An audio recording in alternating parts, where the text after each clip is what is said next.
Happy 25th anniversary to the film Exit Wounds, starring Steven Seagal, DMX, Isaiah Washington, Anthony Anderson,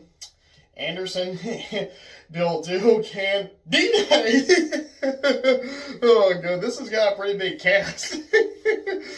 Oh, I learned about this film when I went and saw that piece of crap Valentine. I saw the trailer for it, and when I saw that Seagal was in it, I'm like, Seagal, he hasn't been in it. I haven't seen him since I saw the promo for that film of his, The Patriot, which premiered on HBO.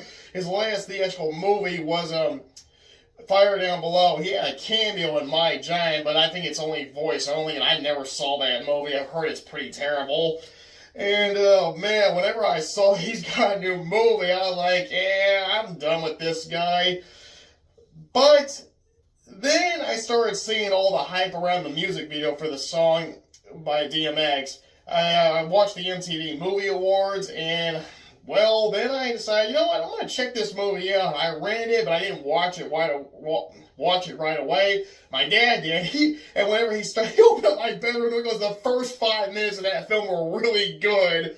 And then I watched it after he watched it, and I ended up enjoying it. It was a really good movie. I bought it on DVD, and I kept watching the scene of the brawling big guys over and over again. Usually when I got off work for lunch, I'd come home, eat lunch, and just watch that scene, or watch that scene before I went to work, because that was actually my favorite part of the movie. It was pretty cool. This was actually a very good comeback film for Seagal. It's based off a 1990 book, and yes, I'm aware the movie is not faithful, especially considering that the book takes place in Long Island. I haven't read the book yet, but I am aware of some of the differences. Well, the movie starts off with this guy who used to be who was the mayor in the film Blank Man, giving a speech about guns. And Seagal, of course, shows up now as Orrin Boyd. I hope I said the name right. And you get that music with him coming to join it. He's coming back. It's Seagal. He's back in theaters after a 3-year hiatus. Well, 4-year for theaters. Well, yeah, voice cameo. Okay. Well, that voice cameo was 3 years ago. Okay, he joins them. They're mad. D-Day and Bill Duke. I'm just going to call them by their real names. Okay. But for Bill Duke, I know he plays Captain Hinges. I hope I said his name right. And D-Day was, I think it's Frank. Okay, I'll call them by their characters' names.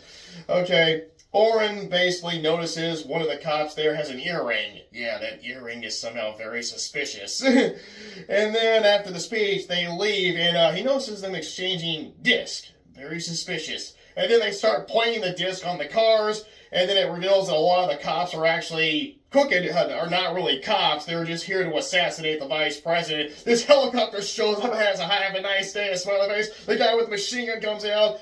There's this guy that drives this truck. He shoots the 2 cops on the other side, but then Orrin shows up. Excuse me! Blast that guy! The Secret Service are losing. They say, no cops. We can't tell who's who. One cop ignores that and gets blasted by the helicopter, but whenever they say, bring in the truck, Orrin has that guy's hat. He drives it, runs down a fake dummy, backs up, tells the vice president to get in. Secret Service like, you get out of here. We are in charge of this. And then they all get taken out very easily. And then, well, if you pay attention, there's this one Secret Service guy in the van holding covering the vice president. But whenever you see Orrin grab the crooked, the fake cop and smash his head in the window and then shoot the other one, you'll notice that guy that was holding the vice president kind of vanishes. You're like, where did he go? Also, they kind of goofed with the sound effects for the guns because Orrin's got a pistol. He's shooting with the machine gun sound. He shoots the guy in the helicopter and blows the helicopter up, throws the vice president over the bridge to save him, and then shoots the last 2. And then whenever it shows the newspaper picture, it's somehow, we don't know how, but a cameraman, it's just a still from the shot when they're filming it. But he get the cameraman just, one of the cops, I don't know who ever took a picture of it. It's really silly. Well, because he disobeyed orders that were only Secret Service supposed to be there and no cops, he gets fired, but not 100%. They transfer him to the worst precinct. First he's talking to Frank, and then he talks to the captain, and the captain's like, "You are like a cockroach." And of course, not like this. I don't know why he's in trouble. He took out all those bad guys by himself, saved the vice president, but because they say Secret Service only, he's now in deep trouble. And they go, "What if it went the other way around? I didn't vote for him anyway." Well, he goes to the new precinct, meets the captain, makes a bad impression, and then he's patrolling, but before that, DMX, Leon Latrell, Leon/Latrell shows up, meets with a guy in prison who is his little brother, and he's now going to try and get him out of there. Okay, Oren is now patrolling, and he sees a guy do the old drop a cigarette with a pile below, and he's been parked there, and then he sees Anthony Anderson, TK, oh my, come on, Scott, I know all the names, I just watched it. Okay, he notices that he's watching Leon Latrell with this other guy, Matt, I believe, a crooked officer. But whenever he interferes, man, they throw pipes. He knocks something a pipe. He throws a pipe. The guy DMX, Leon/Latrell, swings around and hits him, and the crooked cop picks up the buzzsaw. He pulls the thing that got cut to shield him, handcuffs the guy. But of course, when he finds out it's a cop, he doesn't know he's a crooked cop just yet, and then he gets demoted for blowing undercover work. The guy trying to kill him, he should be in trouble too. And we get this comical scene. Hey, I feel good with Oren now directing traffic, which he screws up and causes a big jam. He goes to meet all the big guys, and they try and test his. Yeah, my armpit itches. And then they try and test how strong he is with the stun gun to the belly with the big tough guy. I can't say his name, so I'm just going to refer to him as the big guy. Okay, but Oren doesn't take too kind of that, and he knocks the guy down, puts the taser to the back of his neck. When the guy tries to hit him, Louis Strike, I hope I'm saying his name right, stops him with a slam with catching his arm like this. Wham. Well, I can't do it by myself. Okay, he gets everything in order. We then meet Isaiah Washington, Oren's new partner, and we also see Leon/Latrell and TK buy a new car. Basically, the salesman is that stereotype, watch me in action. He fails miserably, and the guy who's just smiling and throws Leon/Latrell the keys, he goes, here's so-and-so, keep the change. See that he gets to this. He gets the commission. They drive off. Oh, God. Well, this was before the drug deal gone sour, or the big bust gone sour. Okay. He also, Oren does report to anger management before all that, too, where we get introduced to Tom Arnold's character. And then whenever they try and get him to speak, he keeps standing up at the desk, gets stuck to him, so he rips it off, kicks it, and he says how happy he is. He goes out to check on his truck, sees a bunch of guys trying to rob it. He defeats them in that cool Steven Seagal way, and with slow motion, even twist a guy, throwing him, spinning him around sideways into the back windshield of another car, and then we get the fake motion, the part where you can easily tell it's a stunt man, where he just drops down, catches himself, kicks the guy, and then goes back up, and you can tell it's not Seagal. It's hilarious, but it's also awesome. Okay, and man, this time I actually will say that Seagal is doing a good job with the humor. He does have backup helping him out, but yes, he's actually funny in this movie. Oh, goodness. Now, when he gets introduced to Isaiah Washington, George Clark, I believe is his name, his new partner, he picks him up from work. Then he lets him know that he is aware of who TK is. He owns a place called The Static, a big club, dance club, where there's all that music, the beautiful ladies, the big tough bodyguards, the bouncers. That's whenever Orange shows up. My favorite part of the movie. TK loses sight of him, and then boom, the big foot. He gets knocked down. Orange grabs him. He goes for the lick. TK catches a little bar, catches it, twists it, and when he's about to hit it, big guy grabs it and starts forcing it up. And then we get more. I think, okay, we know it's not Seagal. Whenever he looks and sees the other big guy, and then he does do the arm twist, and the guy tightens his arm up and lifts it back up, and he's like, "Oh, you in trouble now?" And then we get the guy grabs him and then lifts him up, and then he flips in the minute we know it's not Seagal. He lands on his feet and throws the guy. The other one picks up lights. On the table, Orin catches him, tries to do that, but the guy kicks him, he hits the chain, bounces himself back, karate chop, flip. Other big guy puts the chain around his neck, he's going like this. When the other one stands back up, he jumps up, slams his hand against the guy, and kicks him, flips over, punches the other guy down. The guy grabs him again, he catches, bends his hand, then he goes for the knee, twists his arm, the guy with the chain, he catches it, wraps it around, pow, pow, pow. The guy tries to stop it, pow, to the uppercut in slow motion, and then boom, and the guy goes flying through the glass with a scream.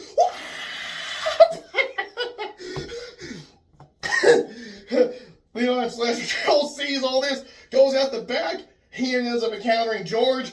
They fight. George unfortunately gets knocked out by TK. The two escape. Then they're searching around. He finds out he visited Sean.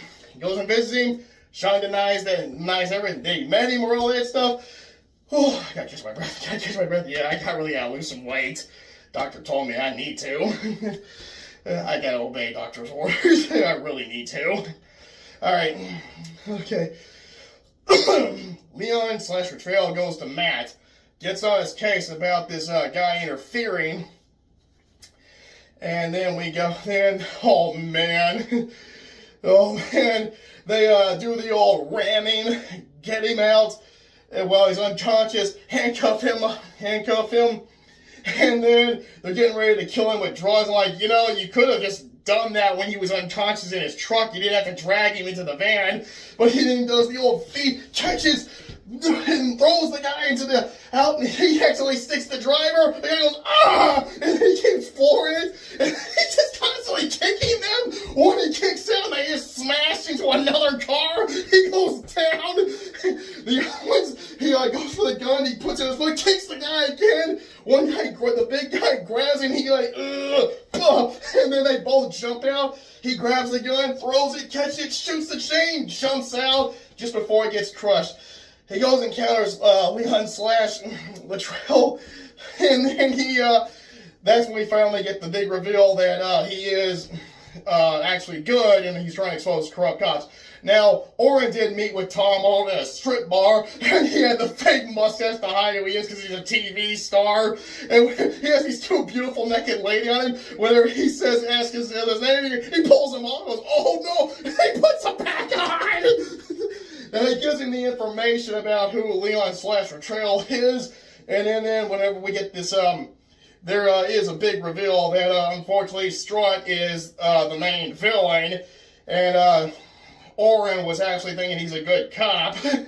We knew he was going to be a bad guy. We just knew, the one that's always sticking up, the one that's always helping him out. Of course he's going to be the big reveal.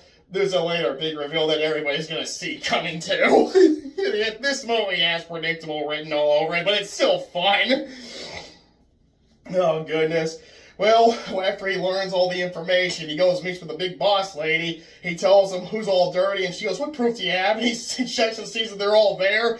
They open fire. He goes, "Is that proof enough?" She goes, "Yeah." Then they drive off, not buckled for safety. That's going to come back. And one of them, the big guy, he's got this shotgun that's blowing cars up. We get the big car chase with that music. Bum, bum, bum, bum. Bum, bum, bum, bum. I'm hoping I'm doing that right. They go shooting through the window to landing, and she goes, "I always thought women were bad drivers." I agree. She even says that. She's doing this, doing that, but unfortunately, she moves. Whenever you look the other way, there's a no parked car. She slams, he goes flying forward and smashes into the windshield. Oren was hanging out, but he goes flying off. he looks and sees that she's dead, so we know there's not going to be a the happy ending with those two, because he did crash one of her dates earlier, and you think they're going to be together, but then she gets killed. He gets on a motorcycle, takes off, they're still pursuing him, he's shooting at them, they're shooting back, and they're missing each other. Two of them get taken out, not entirely just out of the chase. When he goes flying in front of flying out, they go flying out, but a truck comes by, slams into them. The other ones, they're coming, they're shooting through the windshield. Yes, they are shooting through the windshield. They're not trying to break it out or get it out of the way. They're actually shooting through it. Using common sense, because bullets can go through windshields. I've seen so many movies where they keep smashing a window and try and get a better shot for some reason. I'm like, guys, bullets can go through windshields, okay? Just shoot through the windshield, like what these guys are doing, or at least the driver.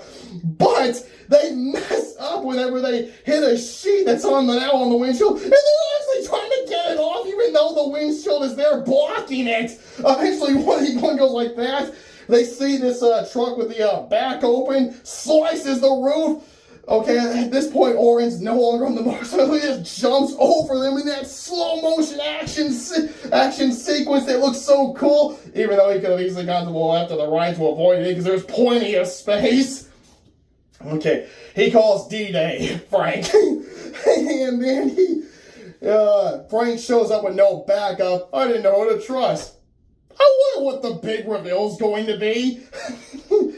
That's when they reveal that these guys did steal $5 million of heroin from this area where they, keep all the evidence, I guess. And whenever Oren then went there earlier in the movie, he found the janitor and his kids restrained. The janitor let him know that his daughter was in the office. Oren opens up a door, which caused the alarm to go off, which means the alarm system was still on. So I wonder why it wasn't until just the stairs they just triggered it. If these guys went through the vault to get this stuff, wouldn't there have been an alarm going off there earlier? I don't know. I just go with it. But when they shoot at each other, they're just missing. But the point of this is just to get the girl to safety. Well, now Oren, basically, when Leon / Betrayal does the old, he was supposed to bring $5 million, he brought 2.5. That's whenever Strut lets him know that he was on him the whole time when he calls him Leon. Because he never fell for this plan of his. They were filming everything, and then they would have evidence to expose all the corruption. And Leon's brother, Sean, they wanted to keep another drug dealer on the street that they could do business with, so they set him up to take the fall for what that guy was doing so they could keep that guy on the street. And, but they basically videotaped everything, and they said if it doesn't work, we're just going to play it on our website. I don't know if that would work, but, because later on, something does come up that probably reveals that would have revealed that this whole plan would have never worked. Okay, but still, we get the big reveal that Frank's behind everything. He's the big mastermind, even though he's barely in the film. And the only thing that lets us know is he's the friend of Oren, even though he did transfer him. But yeah, well, Bill Duke's character, Hinges, is the one that hates him big time. So, of course, the one that's friends with him is going to be the evil one, and the one that hates him is going to be the good one. Well, Hinges shows up, and Oren did visit Isaiah Washington's character, George Clark, his partner. And apparently he contacted Hinges, and now he shows up with some backup. The backup gets killed. There's big shootout. Corrupt cops are dropping like flies. Big guy gets taken out by George. Leon goes one-on-one with Matt after he does this. Well, there's this sequence where he's hiding. He takes his belt off, attached to a shotgun. When he throws up and pulls down, he's supposed to pull the trigger and blast it. This is the one part of the film that I can still watch it, but it's kind of dumb. I'd have to watch Mythbusters to see if this could actually work or not. Because until then, I'm just going to say I don't think this would work. But if they prove me wrong, then okay, then I'll just shut up and apologize. Well, I'll apologize, then I'll shut up. Well, they have the fight shotgun versus which shotgun was clubs, not blasting. Meanwhile, Oren and Strut are now fighting with those paper cutters that they use like that. They rip them off, start sword fighting, but eventually they both get disarmed. Strut kicks Oren, he retreats to the roof, he gets on the rope ladder, the helicopter with the briefcase with $2.5 million. Captain Hinges kills Frank after he goes, "Where are you going?" Frank lifts up the gun, fires, misses, Hinges turns, takes aim, then Frank tries to aim again, he gets blasted. You know, while he was turning, he had plenty of time to keep trying to shoot him, but for some reason he didn't. Oh man, is this movie hilarious, but it's fine. Strut's on the rope ladder, Oren grabs the bomb and somehow the pilot's not lifting up, just moving to the side.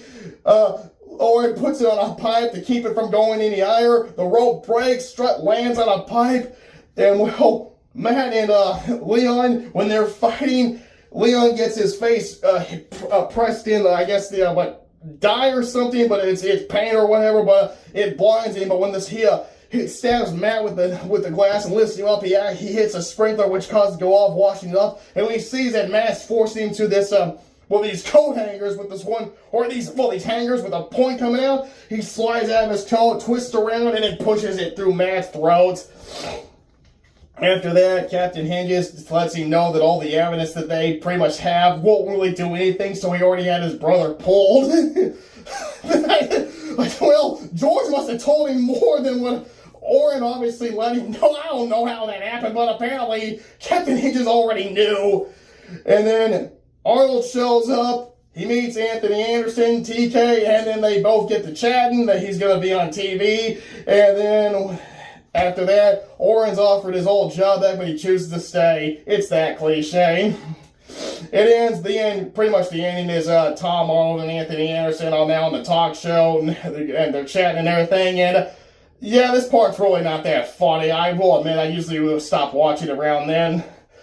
Now, Exit Wounds is a great film. I think it's totally underrated. I understand a lot of people label it as a bad movie and all that stuff, but yes, I will admit the story and plot could probably use some work, but it's still fun. The action's great.